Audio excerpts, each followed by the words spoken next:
Good morning, ladies and gentlemen. This is Mr. Rowe. We're looking at Algebra 2A.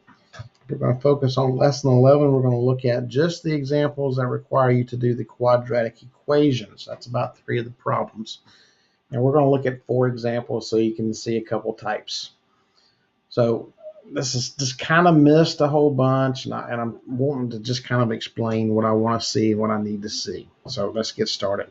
So again, what's the quadratic formula? So real simple, the quadratic formula, first of all, requires that you have an equation in the form ax squared plus bx plus c equals 0.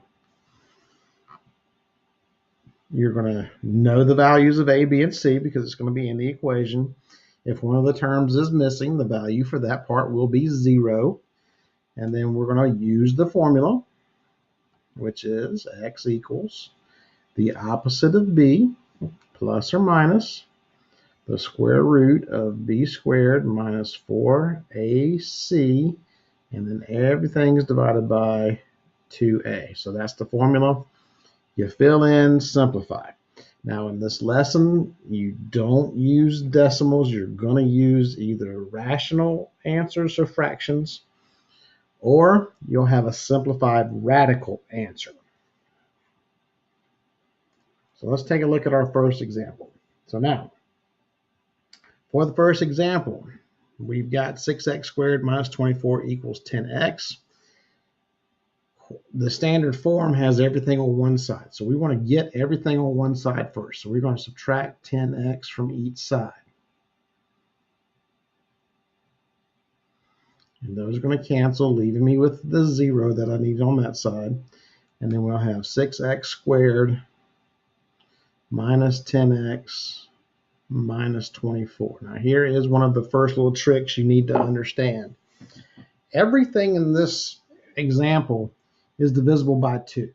So the first thing I want to do is to simplify everything as much as I can.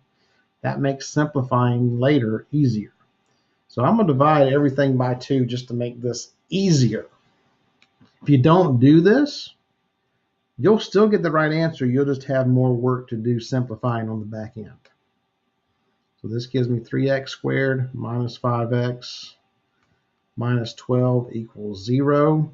So that means a equals 3, b equals negative 5, and c equals negative 12. So we've got our values for a, b, and c.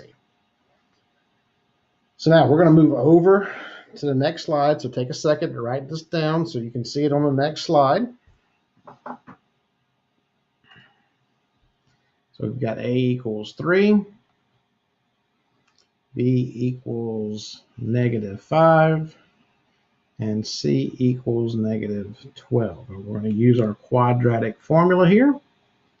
X equals the opposite of b plus or minus the square root of b squared minus 4ac, all divided by 2a. Good idea to have that thing memorized. You're going to need it a bunch as you move later on in math.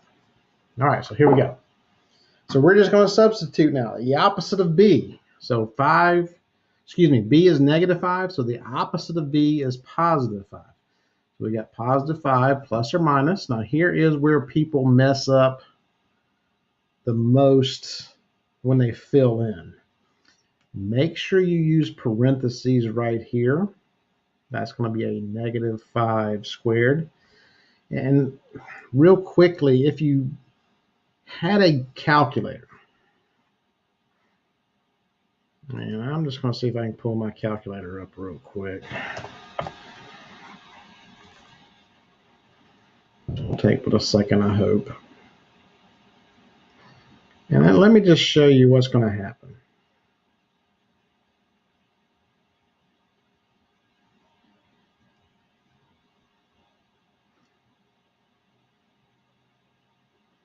All right, so here's my calculator. If I type in negative 5 squared, that's going to give me negative 25. But anytime I square a negative value, I'm going to get a positive. So what I want to do is I want to use a parenthesis here. so that I don't mess that up. 25 is what I want. I want positive 25, not negative 25. The parentheses make a big difference. Remember, calculators only know what they're programmed to do. They don't know what you mean. They just know what they're programmed to do. So just be very careful with that. All right, so now back to this. We got negative 5 squared minus 4. A is 3. And C is negative 12. So now the big process here, and we're divided by 2 times 3, is to simplify the radical. This is the part. That's the discriminant you got to simplify. So in that radical, I've got the square root of negative 5 squared is positive 25 minus 4 times 3, which is 12. 12 times 12 is 144. Because there are 2 negative values there, you're subtracting a negative value. That's going to become plus 144. 4 times 3 is 12. 12 times 12 is 144.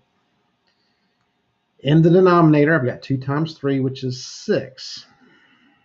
So now,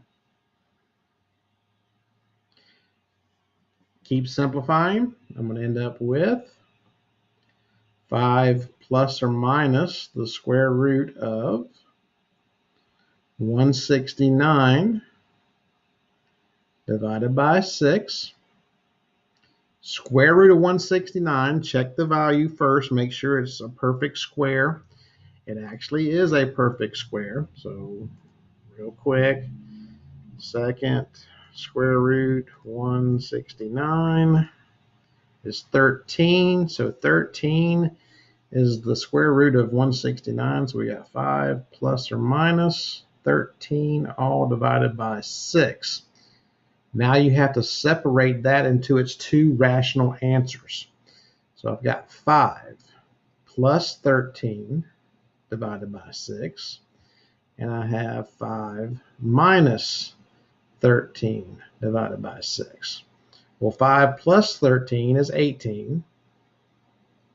18 divided by 6, that gives me 3 for one of my answers.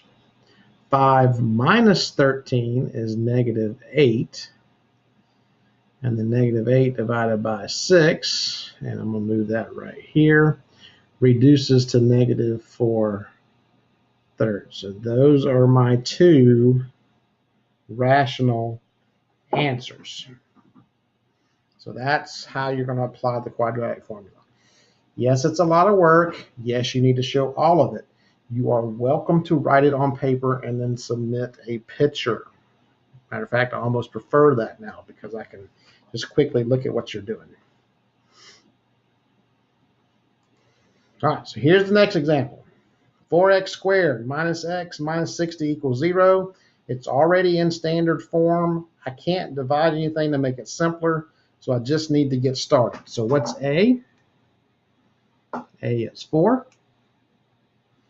Here's another mistake often made by people. They don't see a value in front of that x, so they either put 0 or they put x.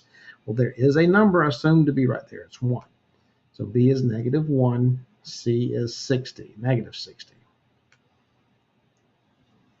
All right, so we're going to substitute into the formula. So the opposite of B,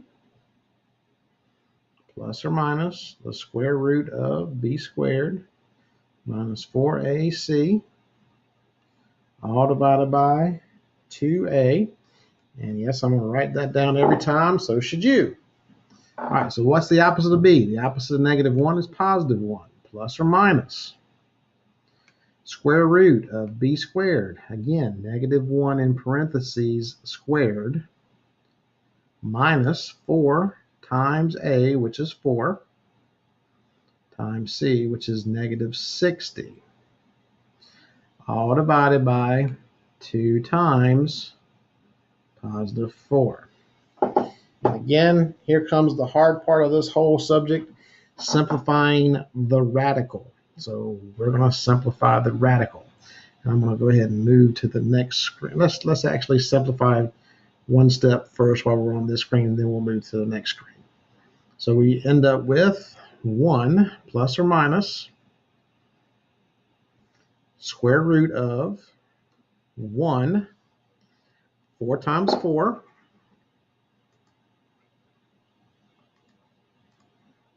is 16. 16 times 60 is 960. Now again, I've got a negative here. I've got a negative here. So that means I'm going to put in positive 961, or 960, excuse me. I'm getting ahead of myself a little bit. All divided by 2 times 4, which is 8. And I wrote 961 anyway. There you go. And this is going to end up equaling 1 plus or minus the square root of 961, all divided by 8. So again, I want to check the square root of 961. It may be a perfect square. I don't know. So let's put 961 in there. Let's see what we get. Oh, look at that. It's 31. So that means this is going to work out to be 2 rational fractions as well, or 2 rational answers. We'll move over to the next screen. So we've got 1 plus or minus the square root of 31, or excuse me, 31. 1 plus or minus 31 divided by 8.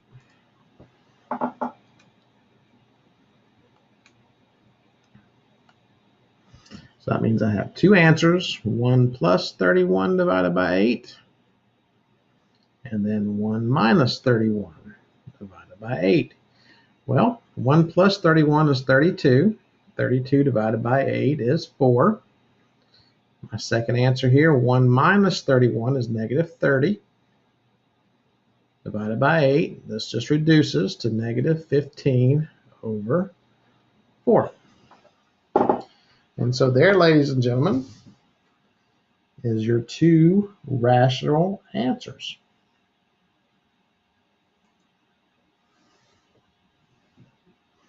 All right, so now let's look at one where we don't have a rational answer.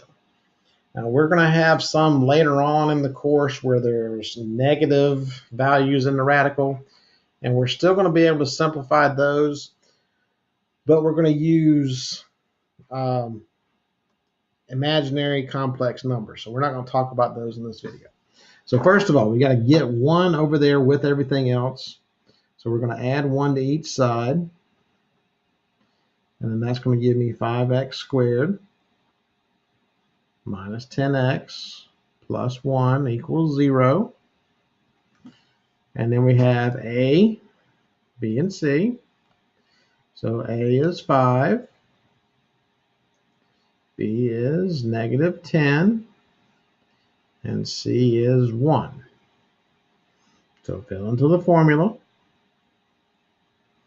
Opposite of b, plus or minus the square root of b squared minus 4ac, all divided by 2a. Opposite of b is positive 10, plus or minus the square root, please be careful here, negative 10 squared minus 4 times a, which is 5, times c, which is 1, all divided by 2 times 5. Okay, so now we're going to simplify some more. 10 plus or minus in the radical. Negative 10 squared is 100. Minus 4 times 5 is 20. Times 1 is 20. So minus 20. You notice I didn't change to a plus sign this time. All divided by 10. Keep going. We got 10 plus or minus. 100 minus 20 is 80. All divided by 10. And now here is where you've got to be careful. Let's look at the square root of 80.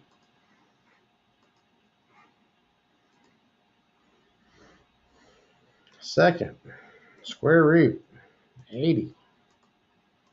Not a perfect square root, so we cannot use that since we're trying to write a simplified radical answer. So we have to simplify the radical. So we've got 10 plus or minus the square root of 80, all divided by 10. And remember, when you simplify a radical, this is from lesson 4 of Algebra 2, we need to find a perfect square factor. Well, 80 has lots of factors. 4 times 20, 8 times 10. But the one I want to use is 16 times 5. 16 times 5 is 80. 16 is a perfect square root. That's what I want to use. So this becomes 10 plus or minus the square root of 16 times 5. And this is reviewing lesson 4 real quick. And this is why we teach you stuff in the order we do, so you can use it later on. Square root of 16 can come out of the radical. So that's going to be plus or minus 4. Square root of 5.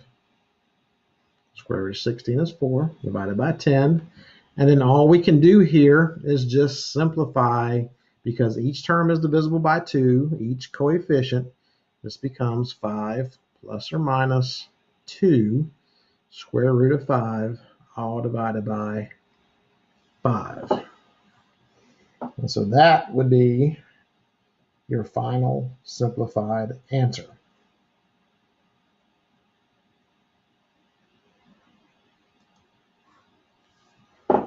All right, so let's take a look at one final example. First of all, we're making sure we do the same thing every time. We're going to add 3x to each side to get all terms on one side.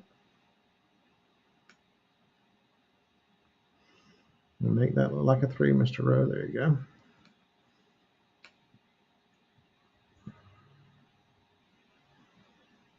I'm sorry, this is a little bit longer than I wanted it to be, but I really want you to understand this concept. This should have been hounded into you in Algebra 1, so I want to hound it into you now. All right, so A is 7, B is 3, and C is negative 18. So we're going to substitute into the formula. Opposite of B, plus or minus the square root of B squared. Don't need parentheses this time because the B is positive. Minus 4 times A, which is 7, times C, which is negative 18, all divided by 2 times 7. So again, we're going to simplify just a little bit. So we got negative 3 plus or minus in parentheses. We've got 3 squared, which is 9. And we got, let's see, negative 4 times 7 times, I think it was 18, isn't it? Yep, negative 18. And you see I'm putting the signs in this time. That becomes positive 504. So plus 504, all divided by 2 times 7, which is 14. Okay, so now negative 3 plus or minus square root of 513, all divided by 14.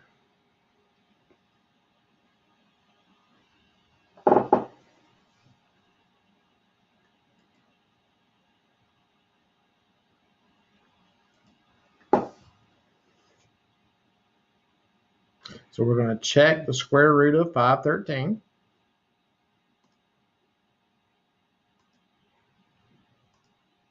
I'm pretty sure it's not a perfect square.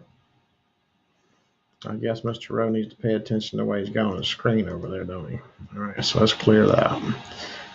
So second square root 513 not a perfect square. Let's take a look at the numbers. Now, if you were taught fairly well by one of your elementary school teachers, one of your middle school teachers, you learn some rules for factoring numbers. Here is one of my favorite ones to know. If you add the digits, 5 plus 1 plus 3, 5 plus 1 is 6, plus 3 is 9. If that value is divisible by 3 or 9, then that number is divisible by 3 or 9. So if it's divisible by 3, it's divisible by 3. If it's divisible by 9, it's divisible by 9. So since 5 plus 1 plus 3 is 9, then I know if I take 513 and divide it by 9, it should work out evenly. Look at that. It's 57. So 9 times 57.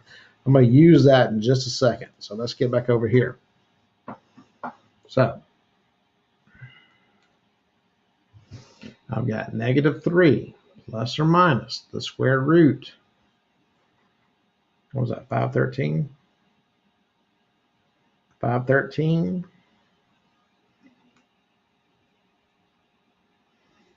all divided by 14. I just learned that 9 times 57 equals 513. So I'm going to use that.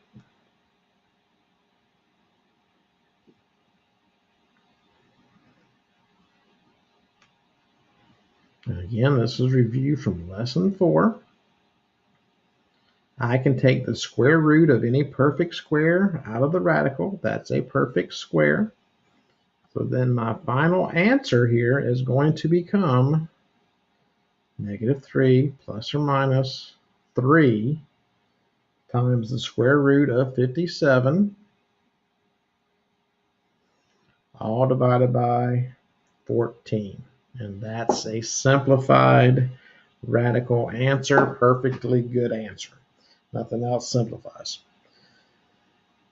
So please take the time to watch this a couple times if you're still not understanding. And if you're really just struggling with the concept still, the best thing you can do, and I can't stress this enough, is to make an appointment with me, and I'll sit and I'll talk with you about this concept until you understand it.